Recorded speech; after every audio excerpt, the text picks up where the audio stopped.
вечер, Даре. Добро вечер. Како си? Расположен понеделнички после бурен полн викенд со трки, расположен. Конечно дојде викенд на кој што главен збор ја има твојата омилена тема, а тоа е притисок во гумите. Не бе се, зашто вака ми почна притисок? Ја мислам ќе кажеш конечно видовме трка. Малце од малце гледавме трка.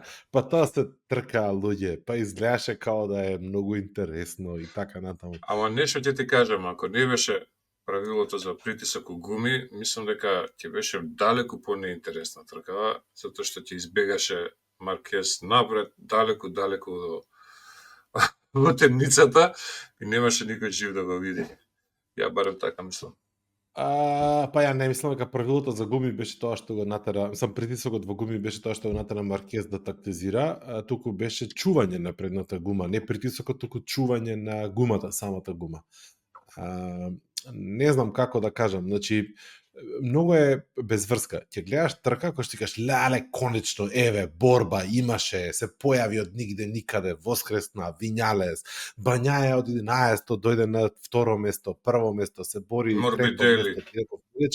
Морбидели искача напред, ја води тркава, никој не може да го стигне и сикаш леле, и завршува трката, окей, Маркез победи на пола на трка, на сите ни стана јасно дека Маркез не победи. И дава изјава типот и вика, не, вика, ја не се секирав за Морбидели, вика, знаев дека он ќе падне, вика, не може со тоа темпо, вика, он гумата да дадеш, вика, ја се тактизира, вика, и кога ме помина, вика, мислев дека ја коста, ама уствари испадна Вињалес, дека е малце се зачуди, вика, е пеко, кога ме помина, тогаш, вика, почна трката. Си кажеш, добро, шо сме гледали ние, шо гледаме, џабе гледаме. Го очекуваш да дојде испотен, изнамачен, уствари он си ја испланирал цела трка, да. Значи... Па ништо, Даре, ти си гледаш Супербајк место ГП, ако сакаш такви трки као што гледаш. Не е точно. Не е точно. Затоа што овој викенд за прв пат ќе имаше, да не беше глупото правило после трка да преиначувате зад, две не Дукатија во топ 5. Ти знаеш ли каков преседан ќе беше тоа? Па тоа е пораз за Дукати. Па да само распуштат Дукатите. Вчера на овој, како се каже, Квартараро за малце на подиум ќе завршеше. Значи за го делеше подиум од петото место, еден кикс на крај последна кривина. Како ти кажам? Да, битно имаше темпо и на квалификации и во трка што мене ме чудеше, мислам во трка ајде спринта, не е главна трка, ама пак држеше добро темпо, да. Добро, даваше 7 и 8 кој заврши во главната трка. Мисля чини 7 или 8 дека заврши. Да, не знам ја точно сега на памет да ти кажам, ама за сега со промената со Вињалес можеби ќе биде уште малце погоре, ама небитно. Како и да е, Зарко извозе машки и тоа беше на 6-7 секунди позади првиот, што у принцип е многу супер. Али пак ќе кажам, се супер, се е многу добро. Гледаме Ямаха, гледаме Хонда, гледаме КТМ конечно од нигде никаде, иако мислам дека ова е one-off на Вињалес. Се супер. И на пресконференцијата еден новинар го прашува Маркез, добро, тркиве тука во Катар се многу често многу возбудливи. Зошто е тоа така? Конфигурацијата на патеката ли е? Што ли е? И ги прашува сите тројца, уствари на подиум што стојат. Имаш тишина и Маркез као, ајде бе, ја ќе ти кажам, ама искрено. И вика, тој што ја води трката, вика, он одлучува дали ќе има група позади него или нема да има група позади него, вика, и за тоа, вика, е поинтересна трката. Ја до утепа до крај, Чути не каже, боље, бе, да си мислиме ние дека има трка, бе. И ако ставиме на, што би рекол еден наш бивши политичар од згора на тога, ако ставиме и дека овакво, он беше, не беше фаворит, него се очекуваше дека конечно Пеко ќе преземе иницијатива во првенството, онда што правиме муавет? Како кажа на крај, ова ми е најважниот викенд во сезонава. Сака да кажа дека овде ако можам да тепам, не се секирам за другите патеки. Имаме два заклучока кои што би можеле слободно да ги извадиме после овој викенд. Првиот е дека Марк може да го победи само Марк и никој друг. Односно сам себе да се победи и никако другши да изгуби. И втората работа е дека Пеко мајсторе рече утре во саботата после киксот, утре ќе видите од прв до од 11 до прво место до второ место ќе дојдам у прв круг, ти реков ми рече, не дека не испорача, цената беше јасна колку ќе кошта што тоа нели да го испорача. Заврши на крај трета, односно втор, после тоа испадна дека ќе биде втор, но самиот си кажа, се е супер, може да возам во недела, ама треба да возам и петок и сабота. И тука е клучниот момент. Слушавме дискусии за малиот резервоар, за 12 литри гориво, дека не му одговарал физички, дека тежината била погоре, подоле, ама извини ме мајсторе, 2 години, 3 години, па да не може да го среда тој проблем, па да не може да каже шо му не му чини, па сега нема никакво оправдание. Се е кул, ама други се условите на тркање, важен е петок, важна е сабота, не се паѓа у сабота најчесто, ако сакаш да направиш добар резултат. Ако паѓаш, падне недела на трка барем. Мушки. Мушки, што сега паѓам сабота, глупости на квалификации. Кој знае, замисли да си аутсайдер, да не го следиш толку детално спортов и да гледаш сезона, ќе имаш сигурно малце поинакво мислење за сето ова, ќе речеш што паѓа овој врска нема и така натаму. Истите мотори ги возат, овој никаде, овој сите трки ги победи, па така е реално. Сега ние збориме овој никаде најбољи резултат до сега му последни 3 години со бодови. Сега овој никаде, како бе никаде трето место е. Да. Така. Што би било кога би имал тек настапи кога што имаше Маркесов оваа година, да ќе имаше може да уште една титула плюс. Згора на страна сите коментари што ги кажуваме сега, достатна била ваква, била онаква, била трката, реални да видиме. Возбудлива беше трката. Не до крај, беше супер возбудлива трката. Свака му част на Вињалес тоа што го извозе. Имаше супер изјави после тоа ги гледав во смисол на тој скокањето на задната гума, што направил, променил начин на возење, променил ова, променил тоа. Имало, ама не било толку многу, нели, немало толку големо влијание, променил начин на влегување во кривина и се тоа ти кажува дека во суштина браво свака час. Докажува дека он нешто сменил, затоа што другите КТМ не беа толку многу конкурентни ни оддалеку што тој беше конкурентен. Притисок во гума, не притисок во гума, супер налет нека е. Мислам, не дека некој не дека некој жив во КТМ тимот се надевал дека овој ќе биде прв и ќе води трка и ќе вози сам. Најлуда прогноза тоа не го имало, така да. Да, објасниме пак за некој што може не му е чудно сето ова со притисок во гумите, дека ако тие трката плански насочена на негде средина на грид или барем петто место и подоле, тогаш се калкулира се притисокот на гуми, се трга со помал притисок во гуми, самото тоа што немаш празен простор за да ја ладиш гумата, притисокот расте на доволна висина за да пројде неказнет, ама на сметка на тоа не е пренапумпана, нели, кога би бил кога би возел пред брижен простор и тогаш ако трнеш со нормален притисок во гумите ти се направи балонка, што би рекла гумата, од висока температура ќе порасне притисокот и ќе мораш епте да го намалиш притисокот гуми и така натаму, све се тоа се комплицира, затоа и гледавме некои трки каде што Маркез се враќаше позади првиот за да го дигне притисокот во гумите над дозволеното, да не отиде испод дозволеното, за да не го казнат како што го казнија сега Вињалес. Значи, сето тоа е малце комплексно и комплицирано, ама тоа го прави Мишелин за да се заштити од евентуални катастрофи на предната гума, тоест од возење со низок притисок, при што може да излезе цела гума од бандаж и така натаму. А зашто би возеле со низок притисок? За да имаш подобар контакт со асфалтната површина и со тоа и подобри перформанси. Значи, перформансите се на крај поентата на целиот муабет, меѓутоа безбедноста Мишелин става пред перформансите, односно имиџот неизен да не се избрука, просто кажам. Имиџот на Мишелин веќе е обрукан тешко, ама тој е друг муабет. Мислам, да ќе ги менуваат.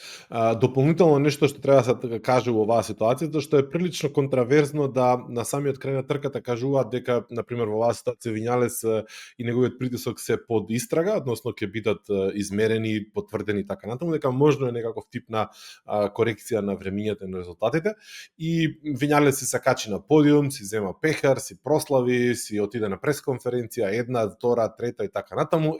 После 45-50 минути дирекцијата на трката кажа дека го казнува Вињалес со 16 секунди и всушност паѓа надоле, требаше да се откаже од пехарот и така натаму. Зошто тоа следи толку подалеку, зашто не може одма да се каже, да го кажеме и тоа, затоа што има два типа, значи две паралелни мерења на притисокот на гума и во основа се мери просекот на одредено време. Значи има одредени секвенции, одредено време и се мери просек кој што не смее да падне под одредена некоја таму граница. И приказката дека има производителите, значи во самите мотори индикатори и сензори кои што го мерат тој притисок, меѓутоа има и независен сензор кој што го става FIA, како ќе ми дое таму? FIM, не е FIA, него е за мотори. FIM, добро, значи FIM, кој што го става FIM, и сега приказката е дека тие ги добиваат потоците од фабриката, значи од тимот одма во живо и ги следат, меѓутоа кога ќе дојде моторот, кој сега во оваа ситуација Вињалес се качи на подиум, па нели беше таму се прослава, ти реков ми речи, затоа покасно можеше да стигне FIM до неговиот мотор за да ги симне потоците од него, па да ги споредат нели двете мерења, па да видат дали е точно или не точно, дали има отстапки или нема отстапки и така натаму, и на крај да видат колку всушност има отстапки, колку да биде таа казна. Затоа тој процес за да биде 100% сигурен и да биде со два независни извори и така натаму трае подолго. Во оваа ситуација беше одложен затоа што самиот мотор на Вињалес беше на подиум и беше дел од ТВ преносите и не можеше да му пристапат стюардите на патеката. Неблагодарно е, неубаво е, меѓутоа Вињалес сам си кажа, тотално ми е небитно, за мене ова е успех, јас си славам кога сум се качал на подиум, ми е гајле и тоа е тоа. Значи едноставно слушај, ќе беше смешно ако тепаше Бога, па тогаш немаше да му биде седно. Ако му ја земеа победата. Да, веројатно не. Во било кој случај правила се правила.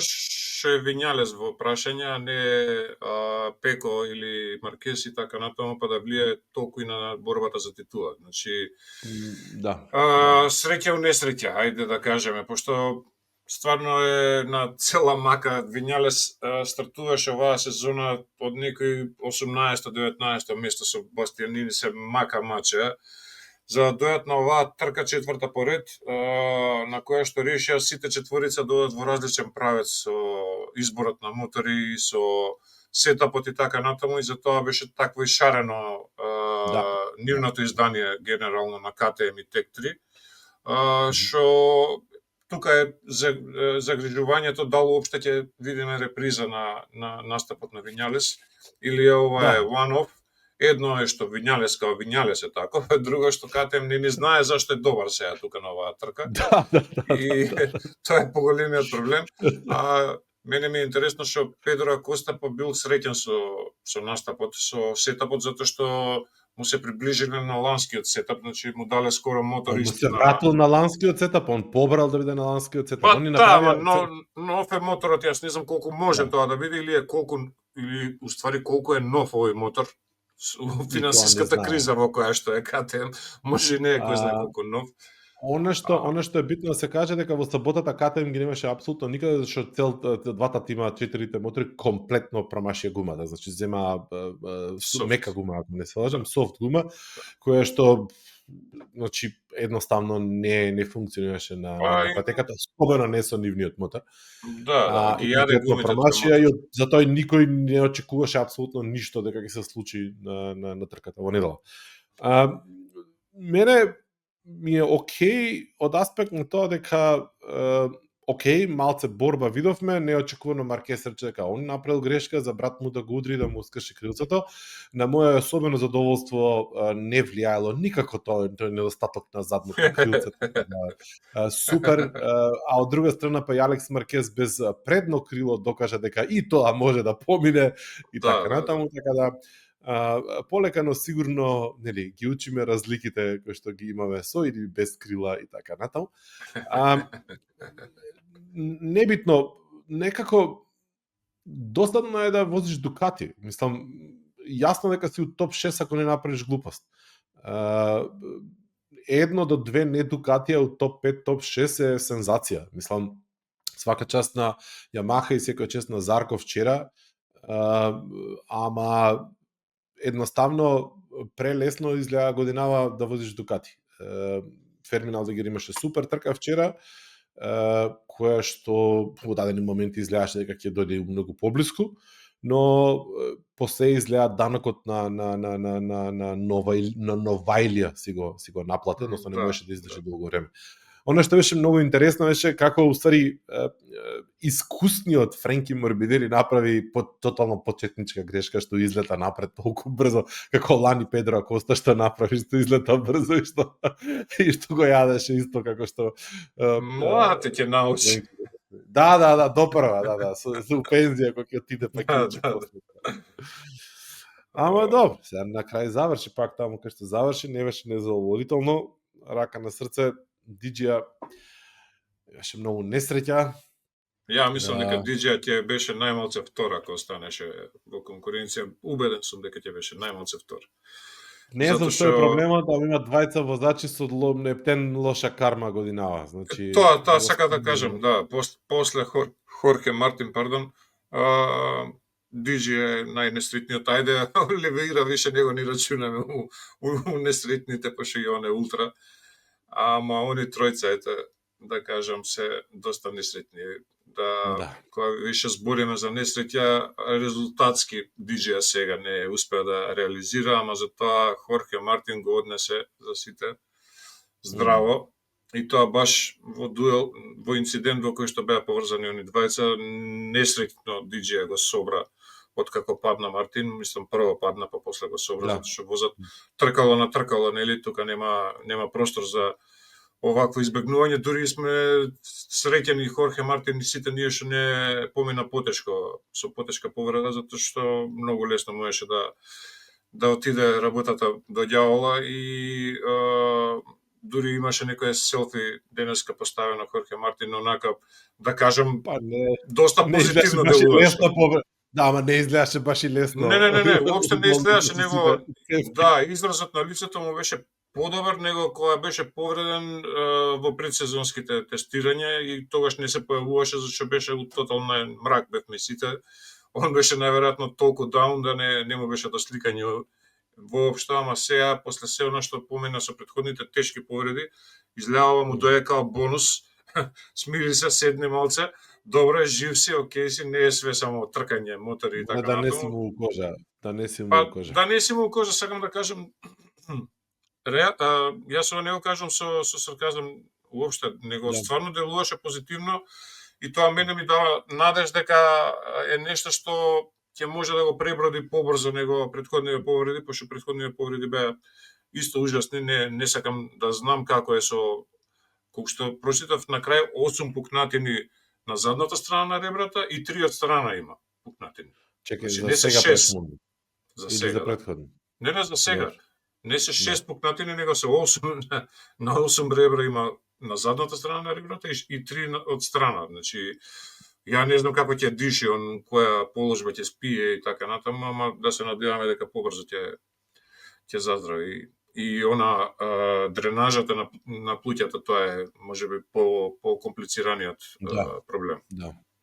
Далеко од тоа дека сум експерт на темава и дека ги разбирам сите тие медицински термини што ги споделуваат сега по Твитер и по Трец и така. Да. Сурпаш одма гледаш, што е. Да, не, уште тоа ми пали беги. За мене не проверувам, па ти кога сум болен, не па сега за Мартин ке проверувам. Ќе му пројде ко на кутре. Да. Не, моабетов ми е дека раководен според повредата на Ичи Бут, која што ја стекна во мината годишната сезона на своите гради. Знам дека тоа може да биде зафркнато. Знаеш, добро, не имаше компликации тешки таму, нели? Да, може и да пробушија на да нејзе биде- при операција плуќе. Да. Страшно, да. Ужас. Добро се да направам мала паралела за тоа што Да, сум чул да, мотори гради повреда и нели таа имаш на плуќа повреда. И дека нема да може да лета и така натаму. До толку разбирам од медицина, кеш Да. мотори и медицината, но тука за станови не ми треба појки, не да може да ми затреба. Баш. Мори мајко. Добро, се на се, ја би рекол, не толку многу досаден викенд, донесе возбуда, донесе убави моменти, и рака на срце на моменти имавме стварно добро надпреварување и добро возење. Дали било тоа заради тактикување, дали било тоа заради калкулација или што и да е, боже мој, мајсторот си е мајстор и едноставно Ја уште се чудам, извините те прекинам, Вињалес од кај најде таква брзина. Дури на моменти ме подсеќаше на настапите на Коста лани, каде што буквално го јаваше моторот и имаше некој темпо на претекнување во кривина ненормално и самиот он нели кажа дека работел повеќе со тежиштето на предната гума за да не ја дозволи на таа задна гума да му го ремети темпото. Ама он си го извозе, како сакаш кажи го.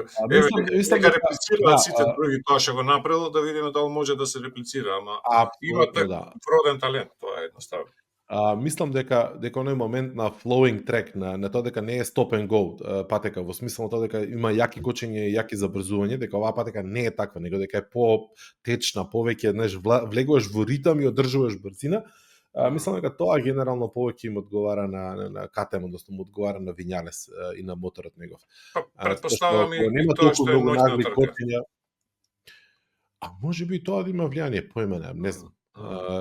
Најинтересен факт со ноќната трка ми беше дека камерите на моторите не успеваат да фокусираат како што треба, немаат доволно свет.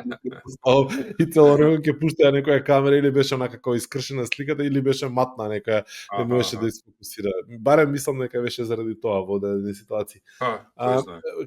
Како и да е, како да кажам, значи на крај се сведува на моментот дека имаме една константа, а тоа е Марк дека победува, се останато во некоја мера може да се промени, со тоа што се додека има еден куп Дукати од топ 5, се може друго да се промени. Интересно беше и позади. Мислам, не дека не беше, имаше некои интересни борби. Особено спринтот беше уживанција за гледање. Бољи спринт мислам дека неам гледано одамна. Спринтот беше лудило. Така да не може да бидеме мрчаторски настроени да кажеме досадно ова, досадно она. Не беше досадно. Добро, окей, немаше во последен круг битка за подиум, меѓутоа затоа имаше Moto3 кој што попара се направија традиционално и кој што за 0,09 изгуби премиерна победа, не се не сеќавам. Јаманака, значи попара се направија. Многу беше добра трката, очекувано беше супер беше. И во предпоследен круг, тоест во влегување на последен круг Руеда остана без мотор. му цркна моторот, значи у последен круг, а и он беше во конкуренција за победа, така да стварно беше драма беше цела трка. Да. И не може да го занемариме и потегот на Арон Канет и на Ончу. Сам Ончу од нигде никаде у Мото2. Ја не знам, не гледав квалификации, не знам што се случи, како стигна, што стигна. А не, добар беше на квалификација. Беше меѓу првите 3-4, мислам дека квалификуван, ама да, во секој случај. Ама Арон Канет од позади тргна и полека, така и си стигнаме, свегаш, мислам. Да, имаше лош старт. Од втора позиција стартуваше со едно дигање на едно-два пати тоа, мислам дека ускорна моторот. До 11-то? Не, 14-то, да, од 14-то почна да ги ниже еден по еден и тоа чисто алал да му е за па он е јунак на денот ако гледаш така, стварно направи трка за памтење и имаше плюс и поклон од кажи го Джейк Диксон што падна, па му ја намали предноста бодовна, значи се израмнија тука негде и сериозно може да се рачуна за кандидат за титула, што твој фаворит беше од почеток на сезона, така да ќе видиме, интересно ќе биде. Знаеш како, по некоја случајност лани претходно не знам која беше кога гледав британците многу почесто на преносите, пошто они доста го покриваа и Джек Диксон и го, знаеш, интервјуира и дома кај него и ти реков ми рече. И некако ми се засвиѓа таа приказна, знаеш, млада фамилија, дете, посветеност, како стигнува до тука, како е посветен, имаше некои повреди, па враќање, камбек, па едно па друго. Окей ми е и Джейк Диксон, особено пошто знам дека е работник. Е многу посветен, ми сваќаш? Така е. Тоа секојаш мора да се цени. Да. А Арон Канет едноставно, знаеш, има талент, знае да вози, беше доста со големи осцилации во претходните сезони. Не можам да кажам дека заглави во Мото2, ама заслужува да биде на врвот. Мислам, Тоа се одвојува дефинитивно од сите. Да. Сега во моментов кога би збореле за некакви си фаворити покрај овие двајца што ги кажавме, јас и не знам, и Мануел Гонзалес, извини, и он е меѓу тројцата фаворити, очигледно. Јас и не знам кој друг би одвоил као фаворит. Искрено немам некој. Ја имам еден на кој што сум му симпатизер, ама не верувам дека е фаворит, ама тоа е од тотално други причини, ќе ги разбереш причините кога ти кажам за кого правам овој, кој што конечно како руки оваа година имаше забележителен резултат, за малку подиум ќе се качеше, зборам за Холгадо. Холгадо, да. Јасно, и они и Алонзо ќе бидат добри, па и Колин Вајер, мислам, они се иднината на MotoGP дури, не само на Moto2.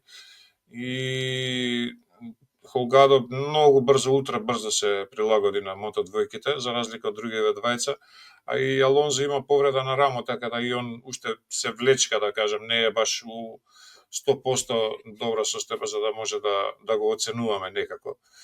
И така да супер е, цела таа група е одлично темпо имаат и во трка и дури Алонзо Лопес би го додал на овие претходно што ги кажа. Така, сега гледам табела, преска што не бев сигурен, 7-мо место официјално Квартараро завршил. Супер. Да, и во суштина Дукати, Хонда 4-то. Зарко и после имаме пак Дукати, па Ямаха, па Педро Акоста 8-ми, што е окей. Так, да, окей. Педро Акоста конечно реши да собира поени, не само да флешови на гениалност да покажува, изгледа малце го седнале или он сам се седнал, решил дека мора да пројде таа школа па за веќе нешто да покаже посериозно. Добро, кога сме веќе кај Коста, кај Коста кога сме веќе, можеби веќе размислува за наредна сезона, искрено. Мислам дека и тука има некоја причина, ја изгуби можда оштрината, меѓутоа мислам дека повеќе размислува на иднината отколку на сегашноста, затоа што се појаки се муабитите дека ќе заврши наредна сезона во Хонда. Да. И дека Хонда спрема еден Dream Team за 27 година, мора да ја начнеме и таа тема, мислам дека е многу битна во целиот момент и таман ќе се свичуваме на Супербајк. Dream Teamот би се состоел од Акоста и Топрак. Топрак би прешол во Супербајк, во MotoGP преку Супербајк тимот на Хонда за наредна сезона. Они се надеваат дека можеби ќе добијат и нешто плюс во Супербајк, тешко дека ќе ги препороди као што успеа со BMW да направи нешто. Можда, не знам, не знаеме што ќе добијат концесија пак некоја. Да, не, они секако Хонда е ако имате до година концесија прават. Да.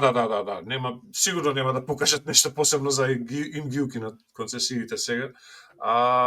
Се позаладени им се односите со BMW на Топрак и на неговиот менеджер. Како се каже? Софоглу? Кенан Софоглу. Да, и значи новинарите овие што се најпознатите во светот на MotoGP и на Супербајк веќе почнаа да бројат за оваа приказна, а они никогаш не шпекулираат без да имаат повеќе извори, така да јас верувам во приказнове, и ако не дојде сега Топрак, тоест 27 година нема никаде да дојде, наредната сезона ќе му биде полигон за вежбање и за учење за правилата на MotoGP, а доволно ретко ќе вози, да кажам, за да не се навлече на Мишелин гумите, него да си ги задржи мислам дека не беше навиките од доволно јасен Пирели. тука. Ако добро разбирам, Топрак ќе се префрли во тимот на Honda. Теоријата е дека Топрак ќе се префрли во тимот на Honda во Супербајк. Да, со наредна самиот факт што сезона. ќе биде дел од Honda во 2026 ќе има пристап до новиот 2027 модел на Honda MotoGP бајк, мотор Така. со кој што ќе може да прави тестови, да се навикнува и така натаму. Не знам колку и како ќе има возможат официјално да не да ќе го заведат тоа, да има пристап до тој мотор и да вози, не знам колку и како е возможно, меѓутоа чим го зборуват како комбинација, сигурно е возможно на тестови или што и да е. Како што и сега, да, Honda, освен ако не успее да се качи на не знам колку подиуми и да победи оваа година, ќе си ги задржи концесиите и како што и до сега им дозволуваат концесиите да развиваат мотор без проблем, да имаат тестирања, многу повеќе од Ама Дукати. чекај, за 2027 моделот нема сите да имаат исти правила, не може Honda да има за 27 моделот други правила. Тоа се уште не е расчистено. Тоа се уште, јас зборувам според моменталниве правила. Значи за концесиите немаме уште информација. Нема логика да им дозволат на Honda новиот мотор, кој ќе да го тестираат од другиве. Па тоа го кажувам, значи немаат се уште нови правила за концесиите кои што ќе се однесуваат на 2027 година, односно 26-та веќе, што ќе се рефлектира во 27 година. Се нормално, колку и да тестираат и што и да тестираат, они прво гумите нема да ги имаат, Пирели тек 27 влегува. Колку рано ќе ги имаат? Мора да ги даде гумите претходно да ги тестираат, се не зафркава. Не знаеме уште, тоа е предпоставка. И јас предпоставувам дека ќе биде така, меѓутоа не знаеме. Затоа што во моментов немаме такви информации. Многу скоро беше информацијата дека Пирели ќе биде добавувач за гуми, така да не верувам дека ни они самите знаат во моментов што се случува. Сега ние рачунаме дека има време. Договор што е потпишан пишува кога они треба да испорачат прва гума, не зафркава. Па не знам. Никој не го кажа тоа во јавност, нити излегува со таква информација.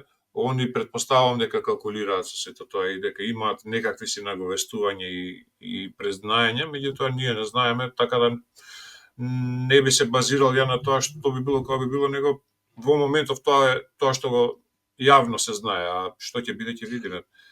Сигурно ќе имаат некој преоден период. Приказката дека Топрак и Акоста би завршиле во Honda 2027 година, со тоа што Топрак 2026 би возел Супербајк тим на Honda, што би му возможило пристап до тестови на MotoGP за да може полесно да се нави. Тоа е приказката. Да, никој не му брани да биде и тест возач на Honda во исто време, него баш поврзувањето со Супербајк тимот на Honda, Апла му ја отвара вратата на MotoGP и распоредот на трките во Супербајк е доволно комотен за да може да се бави и со MotoGP нормално. Ако веќе има амбиција да влезе онака баш ударнички во MotoGP, а друга логика и нема.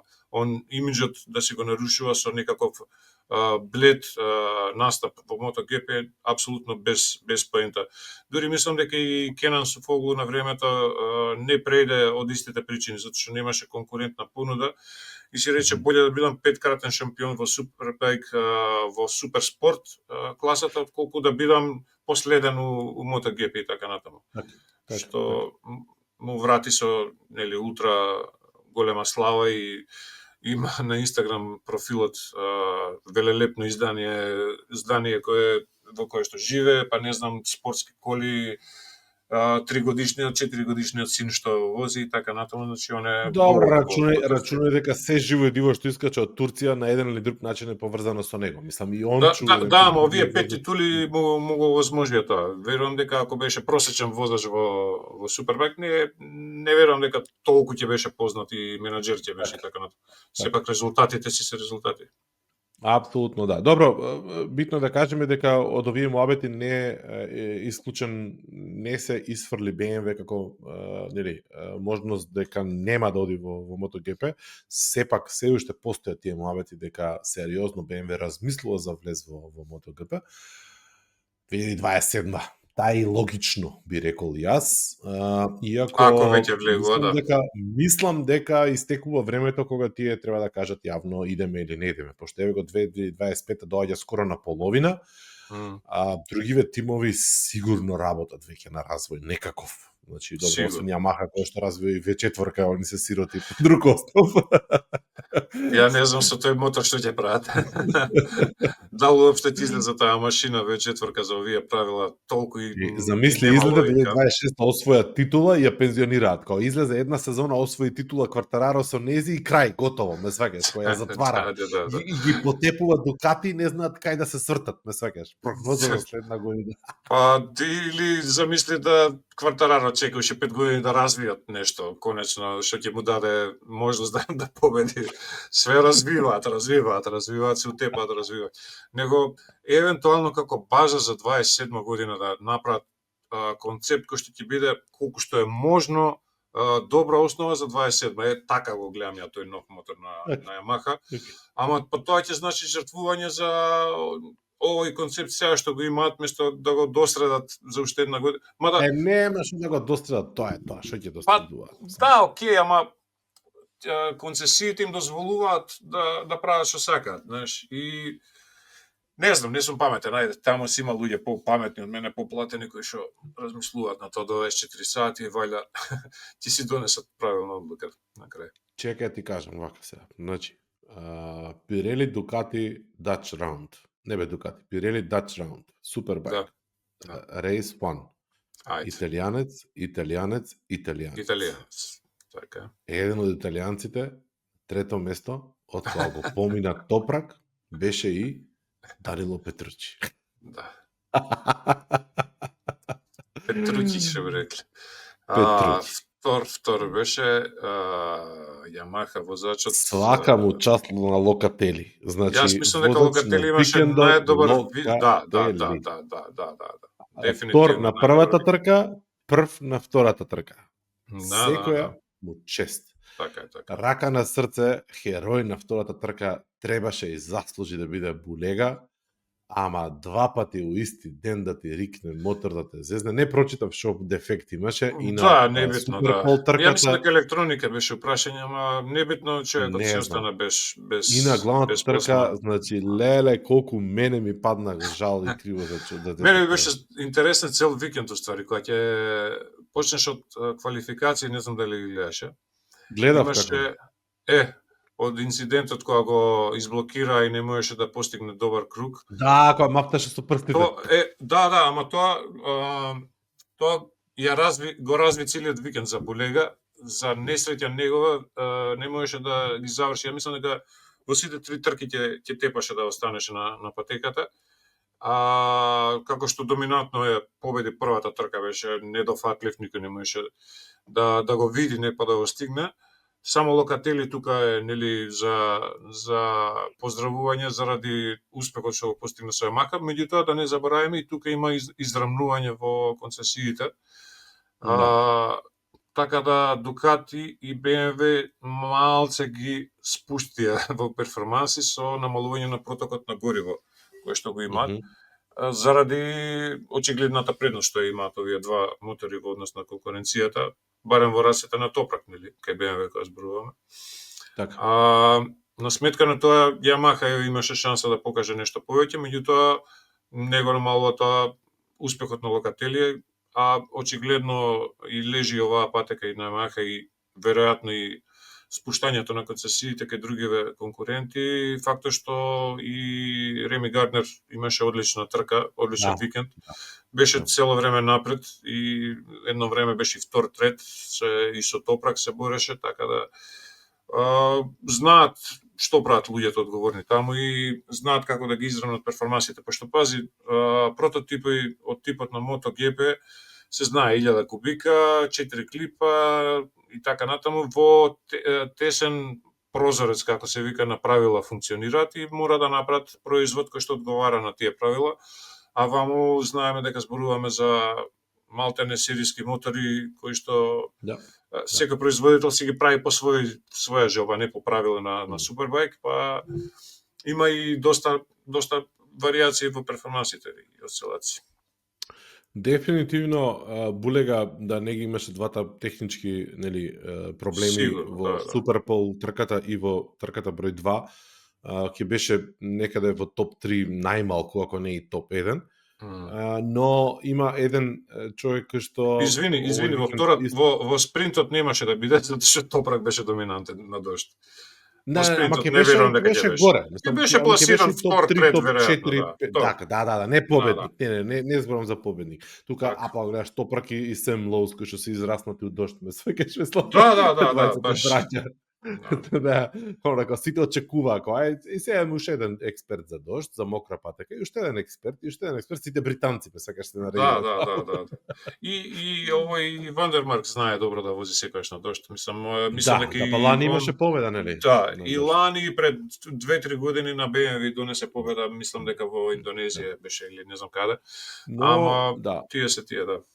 На страна херојството на Локатели и отличниот резултат во првата трка на Петручи, мислам дека многу е битно да кажеме дека уште еден возач на Дукати од Шпанија, бивши шампион, се врати во живите, би рекол.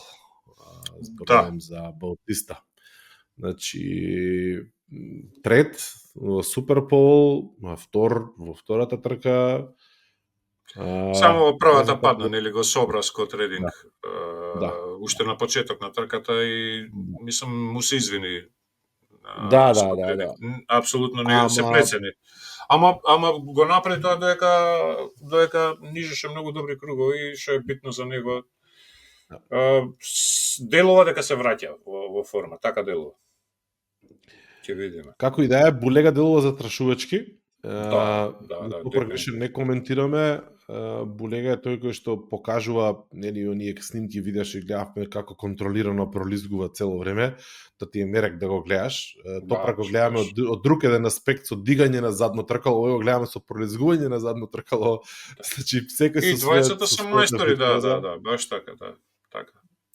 Возат за сите пари. Во било кој случај, возбудливи трки, не дека не, различни, гледаме тројца различни победници, малтане различни луѓе на подиум, значи имаме, колку има, 1, 2, 3, 4, 5, 6 различни, шесторица различни луѓе на подиум во викендот, што е у принцип окей, 6 или 7, сега чекај да видам, ама е сосема окей, што ветува и понатаму доста возбуда во шампионатот. Мислам, мене ми се свиѓа моментот што не е еднострана трка. Дукати, ајде Дукати, па Топрак како се умеша супер, ако не никому ништо.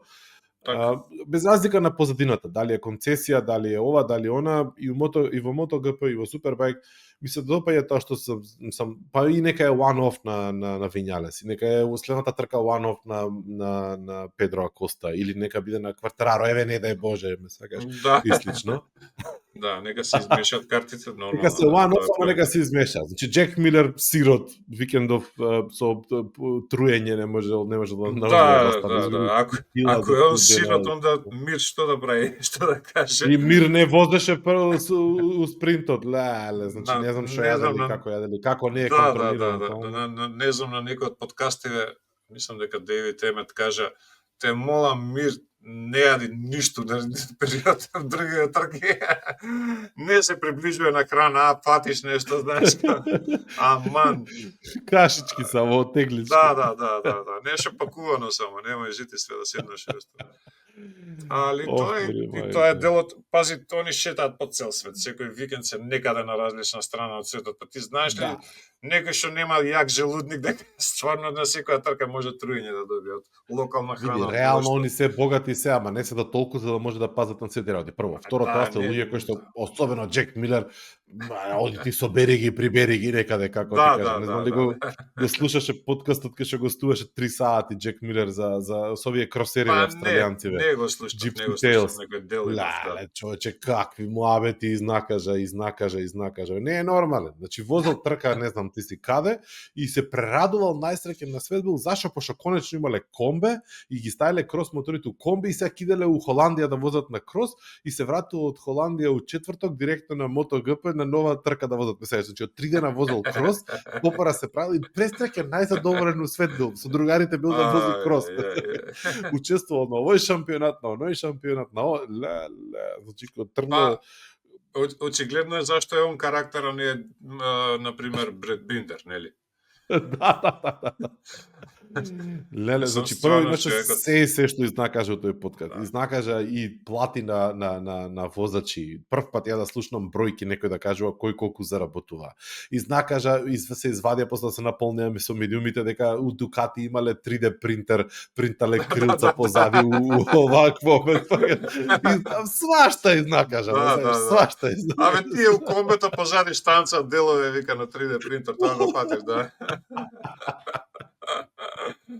И возачи дека плаќале на времето за да возат у MotoGP, да се ќе го земеш падале пари.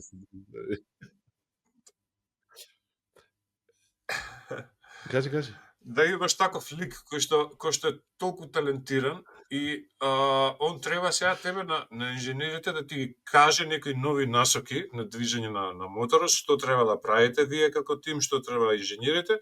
И што мислиш, колку сериозно го слушаат таму инженерите? Него дека уствари управа он тоа што кажува. Кога тренира, кога вози, не е дека е несериозен лигот, меѓутоа ти не можеш да го собереш, чоч. Флет трек трки возел, крос возел, супер крос возел, ова правил, она правил. Можеш да го прибереш, човеч.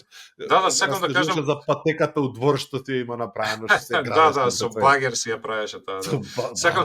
Сакам да кажам дека посветеноста од типот на Пеко Бања и на Марк Маркес, он не делува така, уопште не зрачи со таква посветеност, дека знаеш дека 100% приказна влезат.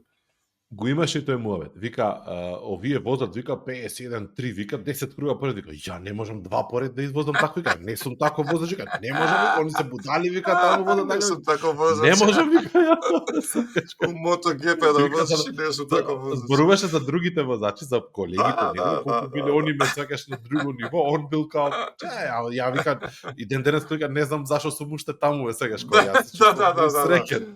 Тоа е тоа, да.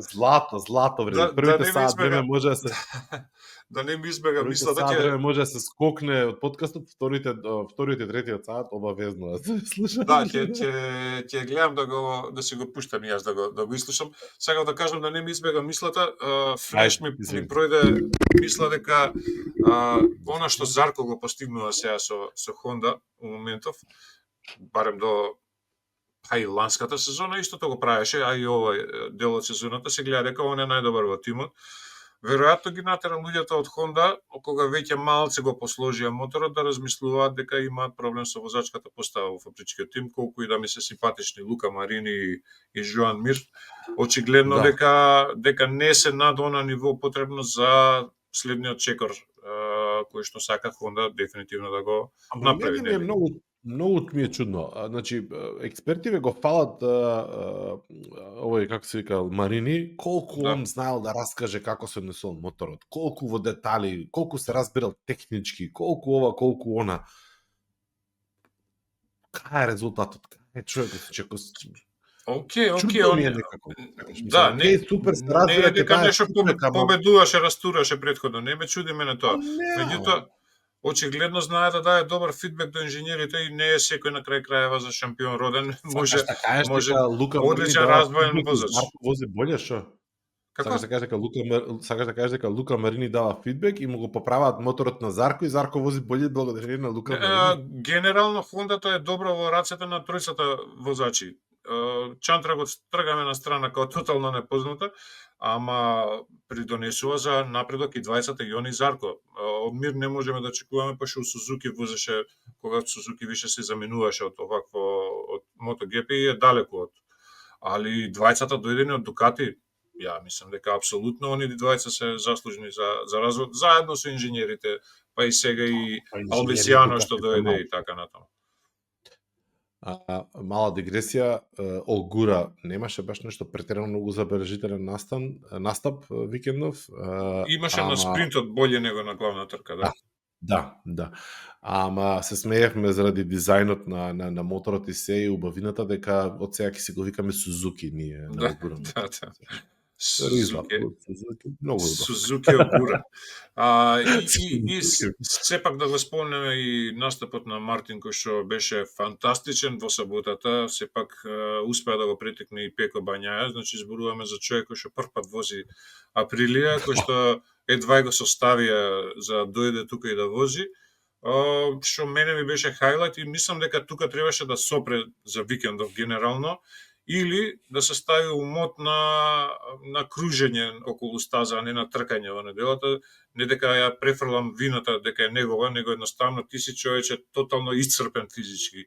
Ај што си физички, психички, едва и чекаш да дојдеш на стазава, да покажеш нешто, да го пробаш мотор, значи 300.000 мисли ти се врзмаат низ глава и не си ти спремен за да извозиш цел викенд на максимум. На максимум никако. Требаше само да собира километри. Ама веројатно кога се качиш на моторот. Да. Па не, боле да се повлечеше на пола трка него вака да завршиш. Знаеш, сега од после сите сме паметни генерали после војна, ама стварно не знаат кога да кажат доста. Тоа се го гледавме со Марк Маркес. Маркес може да му даа совети, ама што не примаше совети тогаш кога се врати после една недела од кршење на рака и правеше склекови наредна недела, мислам. Епа, ете, тоа е тоа што не ги прават. Да. Епа за тоа се херои, нели? Тоа е тоа. Несовршеноста ги прави херои. Make it or break it. Види, на крај на краиштата луѓе се и нормално е тоа, свегаш. Да бе, пази, бројот еден го носи. Мене ми е јасно сето тоа. Значи, он се осеќа некој товар на грбот голем како планина, гледа дека има потенцијал некаков моторов, ама не може да го излечат тоа ни без зеки, Огура нешто покажува и така натаму, ама кој знае што му се врзмани. Ја гледаме трката во спринтот, гледаме во саботата и нели прво место Марк Маркес, второ место Алекс Маркес, позната слика и влегуваат во парк Ферме и татко нели фала на едниот, честитки на другиот, честитки на едниот. Викам добро, викам овој татко, викам зашо може да им се наљути да им се изнавика на синовите. Мислам нема смисла, ма све. Ко што да им каже се, абе ти што не победи, што да им каже, ме сакаш како. И следниот ден се удира еден со друг, сега има човек. Сега има да ги построи дома. Да. Па да беше Жос Верстапен, веројатно така ќе беше, ама со среќа не. Имаме време уште и Формула 1 да ја искоментираме или не? Никако.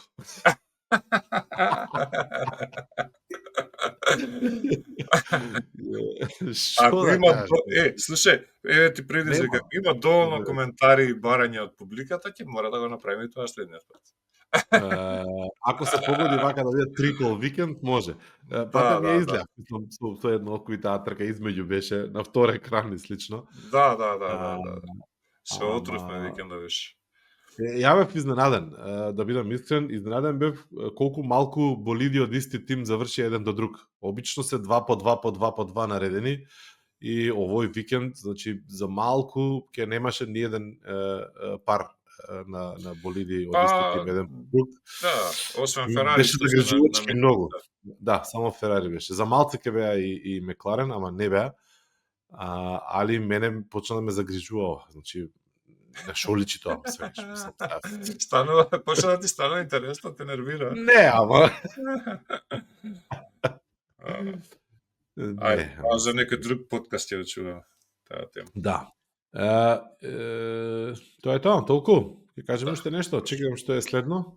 Следно е, само секунда, календар, да отвориме, календар вика Франција. А не, Шпанија. Шпанија 25 и 27. Опа, тоа е одмав. Да, а не 2 недели. Имаме Великден, па после тоа имаме до Европа. Да. ВСБК, чекај да имаме календар. ВСБК, Италијан раунд. Јас 1 до 4 мај. Еха. Да, чекај, ова е новата патека што возел Лани Сефте. Ацербис, да, Кремона. Ау, таму Петручки победи. Викаш ке Петручи лани трипл дабл кар направи. Петручи. Да, мислам дека немаше некој од главните конкуренти, мислам дека не беше на патеката. Топрак не беше, ама Булега беше, мислам. Па, добро. Чекај да видам. Добро, да. Нема да му го одземеме тоа, дефинитивно. Осмели се само. Само осмели се. Викам, само осмели се да му го земеш та. Ама ова е 2-4 мај. Да, таман пак дупли викенд, на здравје и тоа е. Не дупли? Нема дупли? Не е Херес? Не, Херес е 27 април, 25 до 27 април. 27, се поместува. Добро, супер. Да. Одлично. Нема дупли, нема дупли. 16, 18, нема веќе дупли. Чекај да видам јуни, 8, 6, нема. Следните неколку викенди не се дупли. Значи, дока и јуни таму некаде нема дупли. Може и до крај да дупли. Ама пази, низ Европа се сега. Немаше да има дупли, пошто ќе се поклопи времето. Сега имаше дупли, зашто што вие беа у Катар и беа усогласени и со Формула 1, и со MotoGP, и со Superbike, све да бидат пасен, за да нема преклапање на телевизиските преноси. Добро, Нинча, да го завршиме моветот. Мислам дека е доста. Посакуваме успешна работна недела и брзо закрепнување на Хорхе Мартин. Со среќа на Мартин. Океј, поздрав и се слушаме за 2 недели. Ајде, се гледаме за 2 недели. Нашите драги гледачи. Драги гледачи, видете во описот на ова видео има еден линк кој што можеби нешто ќе ве инспирира. Ќе видиме, не ви кажуваме сега, ќе го подготвиме тоа официјално за следниот пат, можеби. Но проверете го линкот ако стигнавте од тука во видеото. Поздрав. Поздрав. Чао.